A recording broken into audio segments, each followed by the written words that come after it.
Hi everyone, good morning. आज ना आपण मस्त अशी साधी आणि सोपी झटपट कुकरमध्ये होणारी रेसिपी बघणार आहोत. काय ते तुम्हाला पुढे कळेलच, पण त्याआधी ना बघा, एक छान मस्त कुकर ठेवून घेतलेला आहे गॅसवर. एक पडी तेल टाकून घेतलं आणि जिरं मोहरी टाकून घेतलेली आहे.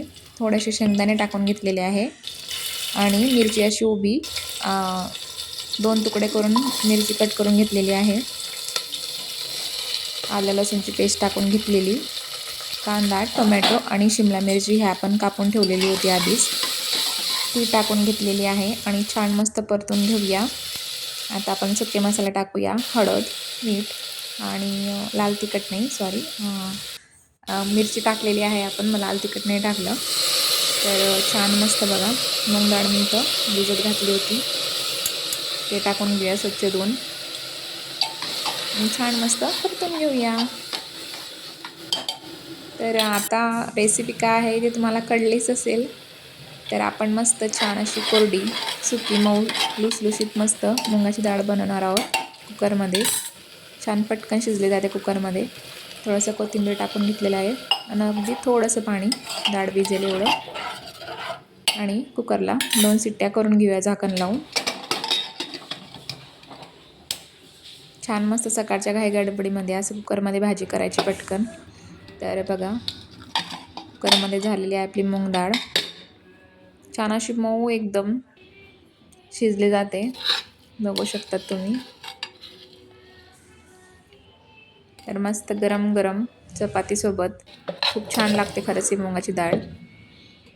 भाजीला काही नसेल ना पटकन, तर असंच मुगाची डाळ छान 5-10 मिनटं भिजत घालायची आणि कुकरला लावून 2 शिट्ट्या करून घ्यायच्या. एकदम मस्त होते पटकन. तर छान मस्त बघा, आहोंना मी नाश्ता देऊन देते. आज डब्याला यांना मुगाची डाळच बनवलेली, तर डबा पण पॅक करून घेते. सॅलड कापून ठेवलेलं, बीट, गाजर, टोमॅटो नाही, काकडी आणि मुळा हे असं आधीच कापून ठेवलं होतं, ते डब्यात भरून घेतलं. आता भाजी भरून घेते.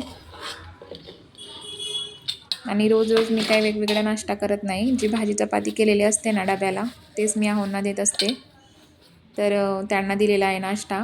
ते नाश्ता करतात तोपर्यंत मी इकडे टिफिन भरून घेते. तर बघा, छान आपला असा टिफिन बॉक्स रेडी आहे.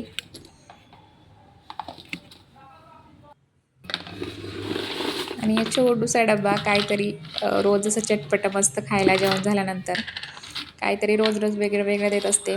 कधी फरसाण असते, कधी असे केळीचे चिप्स, चिवडा करून ठेवला तो, नाहीतर गुळ शेंगदाणे पण देत असते नंतर छान खायला गोड मस्त. तर बघा, छान मस्त डबा रेडी आहे इथं. तर तुम्हाला माझे व्हिडिओ कसे वाटतात हे कमेंट करून मला नक्की सांगा. चला, भेटूया नेक्स्ट व्हिडिओमध्ये. बाय.